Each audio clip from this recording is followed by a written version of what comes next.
Le coordonnateur de la plateforme des organisations haïtiennes de droits humains, Daniel Dorsainville, ainsi que son épouse, Gyraldie Larèche, ont été froidement abattus au canapé vert le 8 février dernier.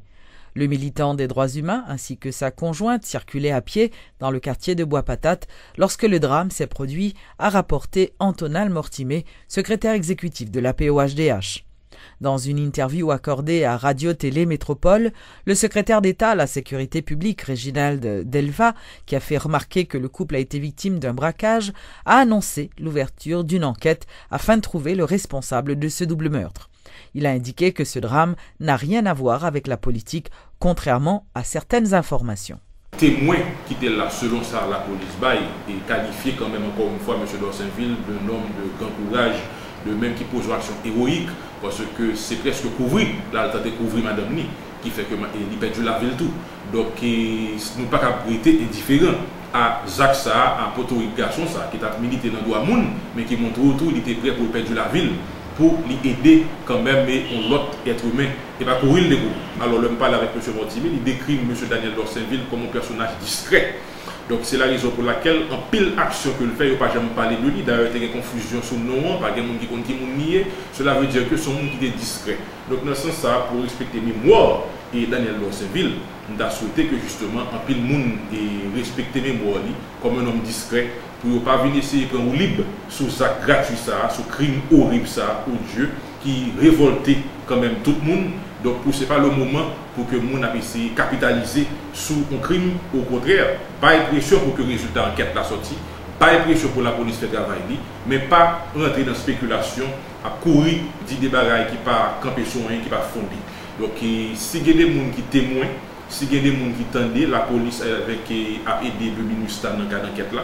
La police, c'est le seul qui a un mandat qui vous mène l'enquête là. Donc, ça l'attend, c'est des témoins, des gens qui t'a ouais, ça qui passe. Une action qui mène en plein jour, en pleine rue, il faut qu'il y ait des gens qui ouais, il faut qu'il y ait des gens qui tendent. Donc, c'est important pour que nous rappelions, encore une fois, c'est silence parfois qui profite à Bandia. C'est spéculation sans fondement qui profite à Bandia. Le temps de dire c'est telle raison qu'il fait, eh bien, il va dire à Mario parce que il passe à côté. Donc, ces résultats, bon genre enquête, nous mobiliser et nous déterminer pour aller jusqu'au bout pour que les familles jouent une justice dans le cas ça spécifiquement. Donc, il y a de quoi quand même être confiant que les résultats vont le. Une vive tension a régné ce lundi non loin de la faculté d'ethnologie de l'Université d'État d'Haïti où des étudiants protestaient pour réclamer justice en faveur de 3 de leurs camarades blessés par balle dimanche dernier. Les étudiants en colère avaient dressé des barricades de pneus enflammés. Ils ont pointé du doigt des policiers qui seraient l'auteur de cet acte. On dit à pas JPT là, même qu'on dit à pas JPT, c'est garder un individu, brasser aux monsieur Lamel. Et puis, ça, monsieur débarqué là. Il vient me pendant quelques étudiants qui ont lagué, qui ont couru, il y a des cartouches qui tirent dedans. Ça qui passe, monsieur tiré 3 étudiants. Il y a 2 demoiselles qui entrent en commun. Moi, prend 2 balles dans le dos. Et puis, l'autre monsieur prend balle de l'hôpital. Là, nous-mêmes, nous apprenons ça. Et puis, il y a l'autre étudiant qui était dans l'espace qui a contrôlé le bagage là. Là, monsieur a sorti des armes bien sérieux. Ça a montré nous clairement son exécution sommaire que monsieur nous fait. On massacre. Et puis, pendant que monsieur sorti devant, le camarade qui dit Bakop Zoéquin, un tir 457 là, mais les gens qui sont tirés et étudiants dehors, il a gueulé monsieur. Pendant qu'il a gueulé monsieur identifié en tant que policier. Et puis, monsieur montré bracelet à tout. Et puis, monsieur parle avec nous, pas attendre ça, monsieur dit, et puis nous fait monsieur aller. Nous ne pouvons pas dire que notre pays a des droits, nous pour l'État des droits, pour nous entrer avec zam dans main, nous tirer sur nous, et puis l'aller. Livrer de l'aller. Et puis l'identifier avec Zoéke, Bakop Zoéke, Bakop, il paraît battre, il dit. Il lui montre que c'est policier, puis livrer de l'aller. Bon, c'est pas ça inadmissible. Donc, par rapport à ça, nous-mêmes, dans l'université, qui est mon minimum de morale toujours, eh bien, nous pensons une action comme ça, il n'est pas capable de passer sous silence. Il n'est pas capable de passer sous silence. Eh bien, nous utilisons des stratégies de revendication pour nous mettre les sociétés au courant de ça. Le secrétaire d'État à la sécurité publique, Réginald Delva, qui a déploré l'incident, confirme que 2 policiers avaient été arrêtés dans le cadre de cette affaire. Donc c'est la raison pour laquelle je montre que la police est sévère envers propre et quand même frère d'Ormio pour policiers qui fait des ordres et dans maintenant, donc voir pour l'autre monde qui pas même droit et porter des armes. Donc là, c'est un appel que nous avons lancé à tout le monde. Nous ne pas venir dans le plaisir pour pas tourner la caillou. Nous ne pas venir dans le programme pour aller en prison. Nous ne pas venir dans le programme pour aller à l'hôpital. Donc, en tête, nous plus ou moins comprendre que son période, nous avons compris que tout le monde veut défouler, mais on nous pas quand même fait quand même son période que nous allons regretter avec des bilans lourds, tant que nous sommes au là et dimanche dernier.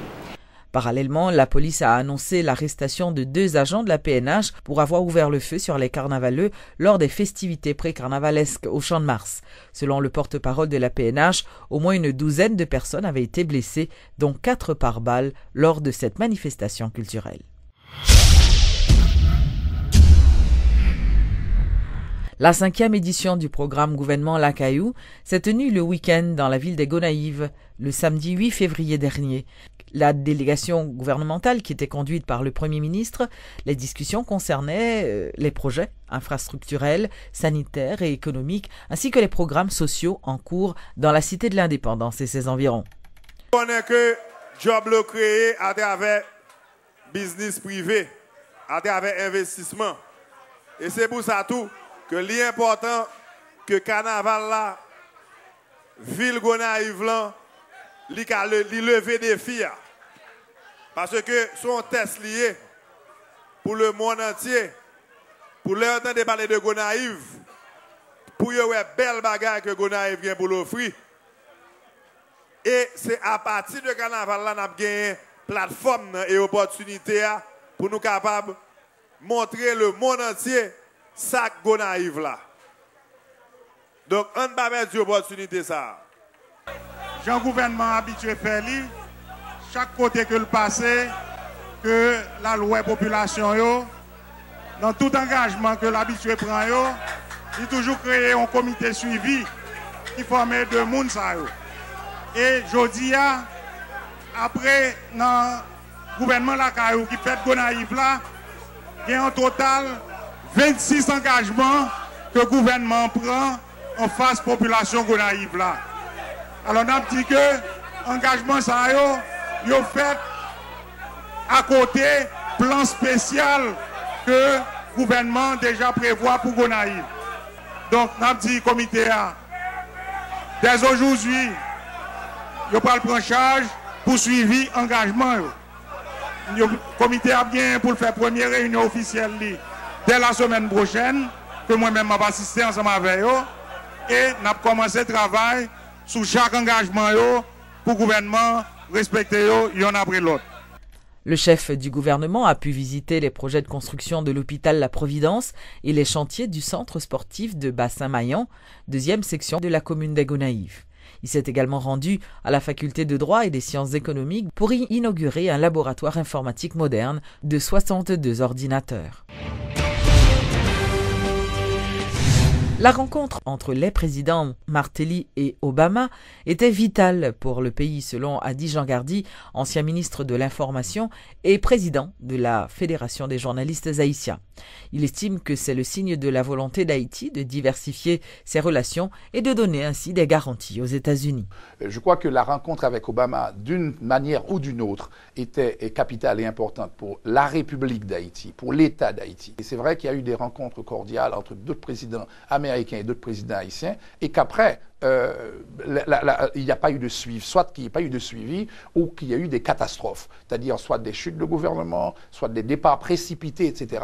Cela dépend des engagements. Cela dépend du respect des engagements qu'on prend. Et je crois que pour le moment, il n'y a pas eu des engagements, si vous voulez, contre les intérêts de la République d'Haïti. Ce sont des intérêts intéressants, d'autant plus que nous avons un Obama qui est très sensible à l'histoire d'Haïti. Sa femme est venue en Haïti après le tremblement de terre, mais cependant, il y a une certaine réticence en se demandant est-ce que Haïti est dans le camp des alliés ou dans le camp des non-alliés? Et je crois que cette rencontre était importante, pas seulement pour M. Martelly, c'est une rencontre importante pour la République Haïti tout entière.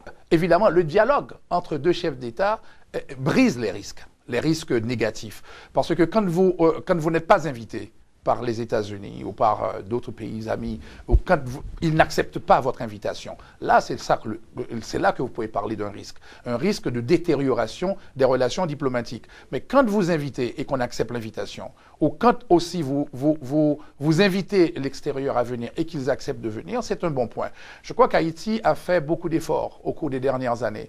Nous avons rencontré le pape Benoît, nous avons rencontré la plupart des chefs d'État de l'Amérique latine, nous avons rencontré la plupart des chefs d'État de CARICOM. Nous sommes en train de mener une diplomatie agissante.